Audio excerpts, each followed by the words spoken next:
Assalomu alaykum aziz arab tili ixlosmandlari, men Ibrohim Rahmonov, arab tili o'quvchisiman. Bu ko'rsatuvimiz esa Al-Hikamul Arabiyya, ya'ni arabcha hikmatlar deb ataladi. Bu ko'rsatuvimizni tomosha qilish orqali siz arab tilidagi darajangizni ko'tarishingiz mumkin. Ya'ni sizning so'z boyligingiz ortaveradi, arabcha jumlalarni tarjima qilishni yanada mukammalroq o'rganib olasiz, undan tashqari hikmatlardan ibrat olasiz. Agar tayyor bo'lsangiz, biz boshladik.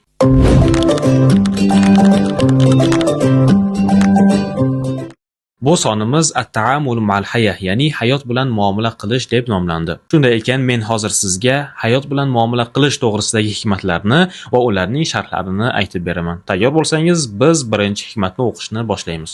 Birinchi hikmat: Is'al mujarriban va la tas'al hakiman. Tajriba qilgan kishidan so'rang, dono kishidan emas. Birinchi bo'lib so'zlarga e'tibor qaratadigan bo'lsak, is'al bu buyruq fe'li, so'rang degan ma'noni bildiradi. Mujarrib esa tajriba qilgan kishi degan ma'noni bildiradi. La tas'al esa so'rama degan ma'noni bildiradi. Hakim esa dono degan ma'noni bildiradi. Yana bir marta tarjima qiladigan bo'lsak, tajriba qilgan kishidan so'rang, dono kishidan emas. Deylik, hayotingiz davomida sizning boshingizga bir muammo tushdi. Bu o'rinda siz dono odamning oldiga borib, muammoingizga yechim so'rashingiz to'g'ri bo'ladimi? Yoki bundan oldin shu vaziyatdan chiqib ketgan inson, ya'ni tajribali insondan borib, muammoingizga yechim so'rashingiz to'g'ri bo'ladimi? Ya'ni hayotimizda shunday vaziyatlar borki, biz u o'rinlarda dono insonlardan emas, balki tajribali insonlardan so'rashimiz kerak bo'ladi. İkinci hikmetimiz: Leysati saadatu fi an ta'mala daiman ma turid, bal fi an turida ma ta'malu. Baxt doimo xohlaganingizni qilishda emas, balki qilayotgan ishingizni xohlashdadir. Arabcha matnni yana bir bor ko'radigan bo'lsak, leysati saadatu fi an ta'mala daiman ma turid, bal fi an turida ma ta'malu. Agar bu jumlani yaxshi tushunmagan bo'lsangiz, daftaringizga bu jumlani yozing, keyin uni tahlilini qiling. Chunki bu jumlada, ya'ni bu hikmatda kelgan so'zlar oddiy, lekin u uzun bo'lgani uchun ozgina fahmlash yoki tezda tarjima qilish qiyinroq bo'lishi mumkin. Biz bu hikmatdan shuni xulosa qilishimiz mumkinki, hayotda doimo biz xohlagan narsalar bo'lavermaydi va biz xohlayotgan narsalar bo'lmagani uchun biz baxtsiz bo'lib qolaverishimiz kerak emas. Balki shunchaki o'zimiz qilayotgan ishni xohlashimiz kerak. Shunda baxtli bo'lamiz. Bu hikmatning ham sharhini tushuntirib bera oldim degan umiddaman. Qisqa xulosa qiladigan bo'lsak, agar siz o'zingiz qilishni istayotgan narsani qila olmayotgan bo'lsangiz, shunchaki qilayotgan narsangizni seving. Shu tarzda siz baxtli yashaysiz. Uchinchi hikmatimiz: Al-ibtisamatu kalimatun tayyibatun bighayri huruf. Tabassum harfsiz aytiladigan chiroyli so'zdir. Bu juda ham ajoyib hikmat. Al-ibtisamatu kalimatun tayyiba bighayri huruf. Tabassum harflarsiz aytiladigan chiroyli so'zdir. Ya'ni tabassum shu qadar chiroyliki, hatto uni aytish ham kerak emas. Shunchaki tirjayib, ya'ni tabassum qilib qo'ysangiz, shuning o'zi ham chiroylidir degan ma'noni beryapti bu hikmatimiz. Bugungi mavzuimiz ichida nima uchun bu hikmatni qo'shdik?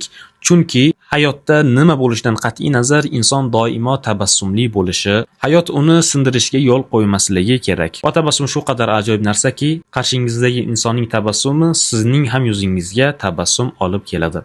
Keyingi hikmatimiz 4-hikmat: La tufakkir fil mafqudi hatta la tafqida al-mawjud. Yo'qotganlaringiz haqida o'ylab, qo'lingizdagini yo'qotib qo'ymang. Hayotda shunday vaziyatlar bo'ladi. Inson doimo o'tmishi bilan yashaydi. Lekin bu hikmat aytayaptiki, sen yo'qotgan narsalaring haqida ko'p o'ylab, qo'lingdagi narsalarni boy berib qo'yma deyapti. Deylik, siz bugunni yashashingiz kerak, lekin siz o'tmish bilan yashayapsiz. O'tmishdagi siqilishlar, o'tmishdagi yo'qotishlar bilan. Agar shu tarzda siz bir kun yashaydigan bo'lsangiz, shunchaki bir kuningizni yo'qotgan bo'lasiz. Uning o'rniga siz shu kundan unumli foydalanishingiz mumkin edi. Yangi so'zlarga qaraydigan bo'lsak, al-mafqud degani yo'qotilgan narsa degani. Al-mavjud esa bu bor narsa degani. Keyingi hikmatimiz 5-hikmat. Bu sondagi eng ajoyib hikmat ham desak bo'ladi. Al-umru huwa shay'ul wahid. Umr shunday yagona bir narsaki, allazi kullama zada naqas. Ortgani sayin kamayib boradigan. Ya'ni umr ortgani sayin kamayib boradigan yagona narsadir. Deylik, insonning puli ko'paysa, uning puli ko'payayotgan bo'ladi. Lekin odamning yoshi, ya'ni umri ko'payayotgan bo'lsa, demak u ozayotgan bo'ladi. Ba'zilar bor-u, tug'ilgan kunini nishonlaydi. Men yana 1 yoshga to'ldim deydi. Ammo bilmaydiki, uning 1 yoshga katta bo'lgani 1 yosh kamayganidan dalolat beradi. Bu jumlada kelgan so'zlarga e'tibor beradigan bo'lsak, al-wahid degani yagona degani.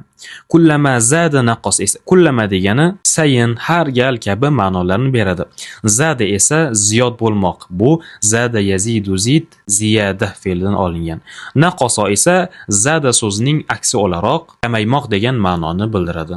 Bu ko'rsatuvimiz manfaatli degan umiddaman. Yangi so'zlar uchragan bo'lsa, albatta ularni daftaringizga yozing va ularni yodlab oling. Al-Hikamul Arabiyya, arabcha hikmatlar deb nomlangan ko'rsatuvimiz sizga manzur keldi degan umiddamiz. Keyingi sonlarda ko'rishguncha, ma'as salama.